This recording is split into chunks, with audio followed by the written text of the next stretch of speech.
السلام علیکم، میں نائمہ پھر حاضر ہوں کربلا کی ابتدا سیریز ایپیسوڈ 9 لے کر۔ ہم ایک ایسے شخص کی بات کریں گے جس کے خلیفہ بنتے ہی دین کی پوری دشا بدل گئی۔ تو چلیے سمجھتے ہیں دلیل کے ساتھ۔ ویڈیو کو اینڈ تک ضرور دیکھیے گا اور میرے چینل نائماز کارنر کو ضرور سبسکرائب کر دیجیے گا نئے آنے والے لوگ، اور ویڈیو کو بالکل بھی اسکپ مت کریے گا۔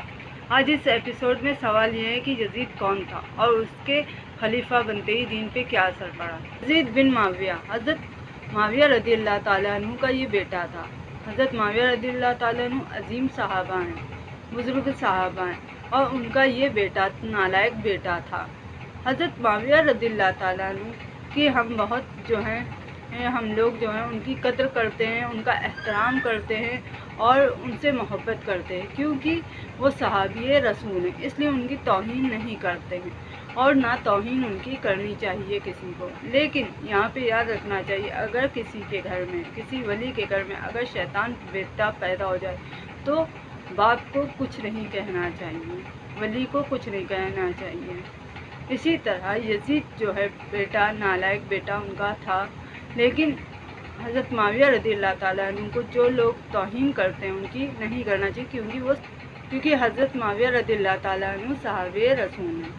روایتوں میں آتا ہے یزید کی پرورش اس طرح ہوئی تھی کہ اس کو مذہب اسلام میں کوئی دلچسپی تھی ہی نہیں، دلی لگاؤ نہیں تھا، نہ اسے کوئی وہ عمل کرتا تھا مذہب کے۔ لیکن کچھ روایتوں میں آتا ہے کہ وہ عمل کرتا تھا نماز روزے میں۔ روایتوں میں آتا ہے کہ یزید ایسا شخص تھا جس کی دین میں کوئی دلچسپی نہیں تھی، اور ہوتی بھی کیوں، کیونکہ اس کی پرورش ہی ایسی ہوئی تھی۔ اس کی ماں عیسائی تھی، اس کی دودھ پلانے والی دائی عیسائی تھی، اس کے ٹیچر عیسائی تھے، اس کے جو منتری تھے وہ عیسائی تھے، درباری صلاح کار تھے وہ عیسائی تھے، درباری شاعر بھی عیسائی تھا، اور جس کے بچوں کا جو ٹیچر تھا وہ بھی عیسائی تھا، اور جو ہے اس کا بچوں کے کوچ جو تھا وہ بھی عیسائی تھا۔ اور یہاں تک کہ اس کے جو بچوں کا ٹیچر تھا اس نے یہاں تک کہہ دیا تھا اگر دین محمد میں شراب پینا حرام ہے تو دین مسیح کے حساب سے جو ہے مذہب مسیح کے حساب سے، عیسیٰ مسیح کے مذہب کے حساب سے شراب پی لو، اس نے یہ کہا تھا۔ بتائیے اس طرح پرورش، اس طرح اس کا دماغ اور دل بن رہا تھا یزید کا، جس طرح اس کی پرورش، جس طرح کے اس کے آس پاس کے لوگ تھے اور جس ماحول میں وہ پلا بڑھا تھا تو اس کو کس طرح دلچسپی ہوتی۔ یزید نے مسلمانوں کے دو مفتوحہ جزیرے جو تھے ارواد اور روڈس کو جو ہے روم کے لوگوں کو بغیر کسی جنگ کے اور بغیر کسی ایگریمنٹ کے دے دیا۔ اس طرح یزید تھا، ایسا یزید تھا۔ تو کہاں سے یزید کے جو ہے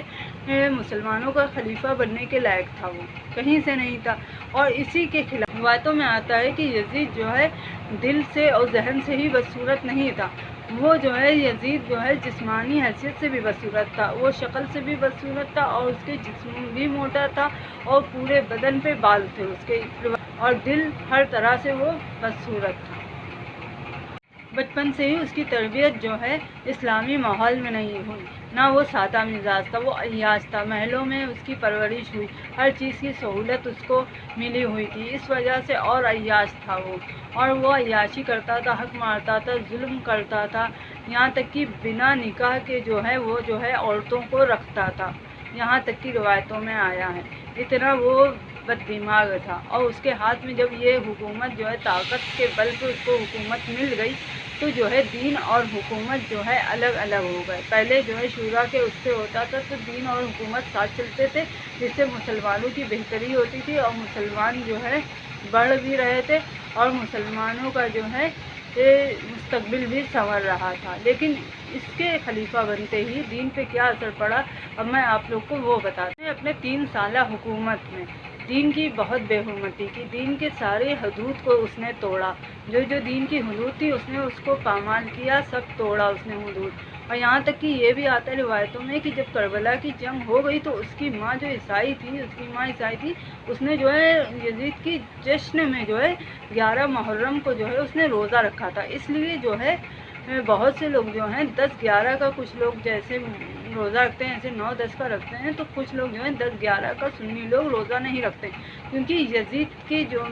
وہ تھی ماں تھی، اس نے یزید کی جشن کی خوشی میں اس دن روزہ رکھا تھا۔ یزید کی غلط پرورش اور یزید کا مسلمانوں کا حکمران بن جانا کے دین پہ سب سے بڑا اثر یہ پڑا کہ کربلا کی جنگ ہوئی۔ حضرت امام حسین رضی اللہ تعالیٰ عنہ نے اسی لیے اس کی بیعت سے انکار کر دیا کہ یہ نااہل تھا اور مسلمانوں کا حکمران بننے لائق نہیں تھا، لیکن اس نے کیا کیا؟ یزید نے آگ ببولا ہو کے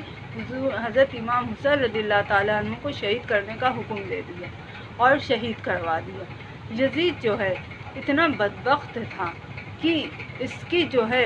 اللہ پاک نے جو ہے اس کے لیے جو ہے زیادہ سال اس کو حکومت بھی نہیں مل پائی، صرف 3 سال جیا ہے کربلا کی جنگ کے بعد، اس کو زیادہ نہیں مل پائی، زیادہ نہیں جی پایا۔ کربلا کی جنگ کے بعد صرف 3 سال اس کی حکومت رہی، اور اس کے خلاف کیا آواز نہیں اٹھانی چاہیے تھی؟ ضرور اٹھانی چاہیے تھی۔ اس کے وروਧ میں اور اس کے خلاف آواز اٹھانا مسلمانوں پہ فرض تھا، اور صرف اس فرض کو صرف نبھایا حضرت امام حسین رضی اللہ تعالیٰ عنہ نے اور ان کے 72 جانثار ساتھیوں نے۔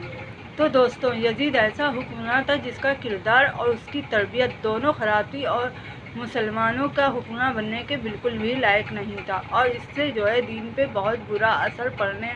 پڑ رہا تھا۔ لیکن حضرت امام حسین رضی اللہ تعالیٰ عنہ نے سر کٹا دیا، لیکن اس کے آگے سر نہیں جھکایا، جس کی وجہ سے آج اسلام جو ہے زندہ ہے۔ اور کربلا ہوئی، اور کربلا میں حق اور باطل الگ الگ واضح ہو گیا کہ کربلا میں حق جو ہے حق ہمیشہ ہی رہے گا، چاہے باطل جتنا بھی اپنا زور لگا لے، لیکن اسلام اور حق کے آگے جو ہے آگے نہیں بڑھ سکتا، اس کو دبا نہیں سکتا اسلام کو اپنے آگے، کیونکہ اسلام مذہب اونچا تھا، اور حضرت امام حسین رضی اللہ تعالیٰ عنہ نے اسلام کو ہمیشہ کے لیے زندہ کر تا قیامت تک اسلام کا جھنڈا اونچا رہے گا۔ کسی شاعر نے خوب کہا، اسلام زندہ ہوتا ہے ہر کربلا کے بعد۔ السلام علیکم۔